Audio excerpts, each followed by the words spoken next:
Welcome back everyone for part 2 of FOFOA's Silver Open Forum. Actually, it's Costada's Silver Open Forum. In part 1 we reviewed the petrodollar and the original theories brought out by FOA and the blog spot by FOFOA. So now we're going to jump right into Costada's Silver Open Forum. It's a long article, so we're probably going to have to do some more parts, but let's just jump right in. He says, "Listen up, all you brave silver warriors. Uncle Costada has a story to tell you. In our first ever guest post written exclusively for this blog, Costada lays it all out in stunning detail, and he invites you all to hit him back with your very best shot. Enjoy. FOFOA." Has the silver market been cornered? Again, by Costada. This open forum has one main purpose: to place a narrative before you, a story of a market cornered, to discuss, dissect, and critique. If you read on, you will see that I am not without competition in the weaving of stories about silver and the silver market. All works of fiction require a willing suspension of disbelief. As Samuel Taylor Coleridge suggested, if a writer could inject human interest and a semblance of truth into a tall tale, the reader would suspend their skepticism concerning the implausibility of the story. So in order to make my narrative worthy of your indulgence, I have to present a sound case that it is possible. Otherwise, why would anyone willingly suspend disbelief? At the same time, I must cast doubt on the tales of other storytellers. You see, my story is based on a view of the silver market that is diametrically opposed to theirs. To suspend disbelief in my story requires that you disbelieve theirs entirely. Now, I just wanted to comment on that. It's kind of typical of FOFOA's type of stuff. Kind of just the general rule of thumb for this sort of thing is, if it's hard to understand, it's probably not the truth. That's what I found in my experience with things that most truth is fairly simple, and if simply explained, most people can understand it. But those who are trying to obscure truth generally tend to be obscure in their explanations. So I'll leave that there and let you make up your own mind on that. But before we proceed, I want to make something crystal clear. This is a story about a corner of the flow of silver, not the above ground stock. The comments are open and unmoderated. All are welcome to discuss this story, and if you wish to do so, the other storytellers' offerings. What is a corner? If I've made a few changes to the definition offered by Wikipedia in order to make it more directly applicable to physical silver, you can see their original wording here. To corner the market is to control enough of a particular commodity to allow the price to be manipulated. The corner operator hopes to gain control of enough of the flow of the commodity to be able to set the price for it. If you're looking to corner the flow in a market, one of the risks that needs to be evaluated is the possibility that any existing stockpiles could be mobilized against you. Obviously, it would be very helpful if any stock was highly immobile. More on this below. A quick review of the history of attempted market corners offers two lessons. Most attempts at a corner fail, and those that were successful lasted for a short period of time. Let's take a brief look at a recent reportedly successful commodity market corner, again from Wikipedia. On July 17, 2010, Armagiro purchased 240,100 tons of cocoa. The buyout caused cocoa prices to rise to their highest level since 1977. The purchase was valued at £658 million and accounted for 7% of the annual global cocoa production. A transaction of the largest single cocoa trade in 14 years was carried out by Armagiro Holdings, a hedge fund co-founded by Mr. Anthony Ward. This example demonstrates that 7% of a perishable good is enough to allow profit-taking by cornering a market, provided demand is inelastic and the need for the commodity is time-sensitive. Now, the first thing I want to point out, is kind of interesting, is that this corner that he's referring to was 7% of annual global production. What kind of volumes are we trading in silver? I would say the shorts and fake longs, but that's pretty telling, because if you remember my last, I'm going to jump to my notes that I've made here, because I've made notes on the article, and I did these ahead of time because there's a lot of points I want to make. I don't want to forget them. So let's jump over to my notes, and on point one, of course, is I'm pointing out that he uses a lot of gibberish to confuse people. But on point two, where he says about this purchase, as I've shown, daily silver purchases on the COMEX alone exceed 100% of all silver mined in the world in 1 year. So here we have a corner, quote unquote, that one purchase accounts for 7% of annual global production, and yet I've shown that daily volume in silver accounts for more than 100%.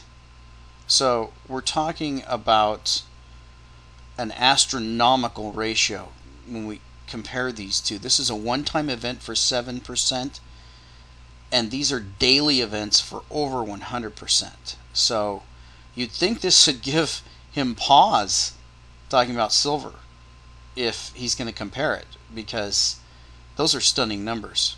Anyway, moving on. Obviously, this hedgie with the sweet tooth was targeting industrial cocoa users to deliver his profit either directly or indirectly from other speculators. Presumably, the industrial users could not pull their bids and wait him out. They had to accept higher prices. This, too, is a story about a corner of a physical commodity.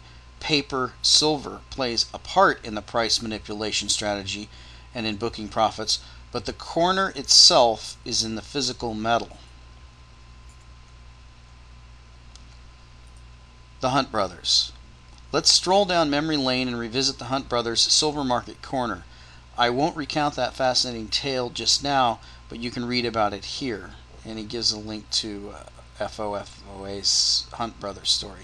Instead, I want to focus on how it ended for the Hunts. So let's ask someone who was there, an expert trader, the one and only Jim Sinclair. Quote, the COMEX board of directors unilaterally declared their written silver contract null and void. That is exactly what occurred when the COMEX went to sellers only on silver at $53 bid, $55 offered. Yes, that was the floor spread, with no transactions accepted that were buyers and sellers orders only.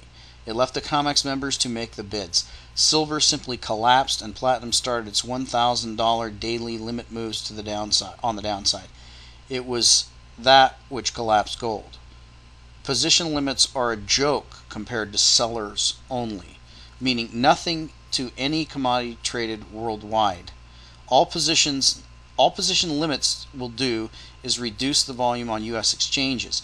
It is so easy to get around that with non-U.S. subsidiaries. The international non-U.S. exchanges will celebrate this development.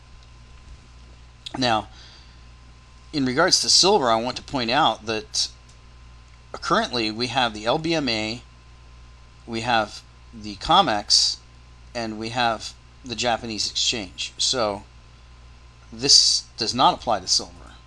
It's not a freely traded commodity. It's very tightly controlled by Western exchanges. That is rapidly changing, and it will rapidly change. But currently, the Western exchanges have a stranglehold on the trade of silver. Ouch! The rules are already on the CFTC books that empower them to protect the COMEX members and the exchange itself from any would-be manipulator, let alone someone operating a full-blown corner. All they would need is the will to use them. Incidentally, many people seem to forget the COMEX is not a major physical silver exchange. It's a paper price discovery mechanism that handles less than 5% of the physical silver traded annually. So, now this is an interesting point, and I haven't read this anywhere, but let's take this at face value.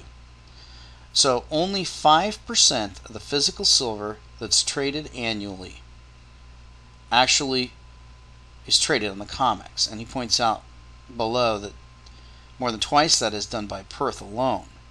So let's look at this figure here and look at some of the COMEX volumes and jump back to my notes here. So at the current rate, that means the COMEX trades 5,000 ounces of silver, of paper silver, for every 1 ounce of physical silver.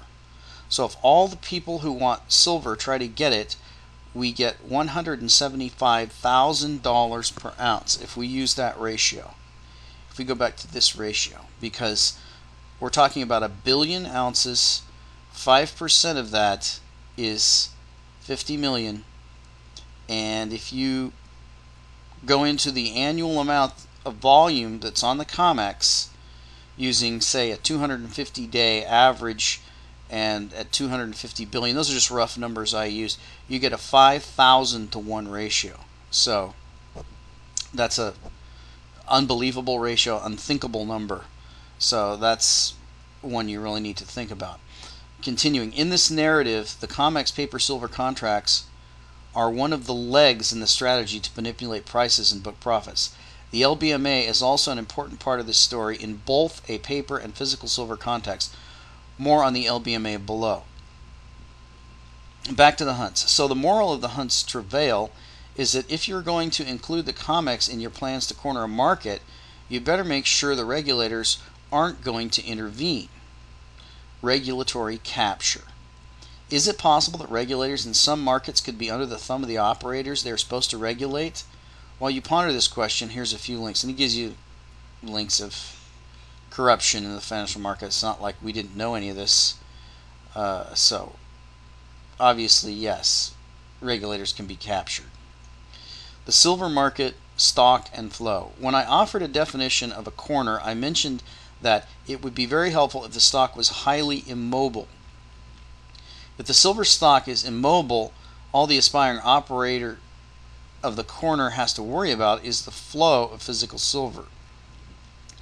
There is heated argument about the correct estimate for the total amount of above ground silver.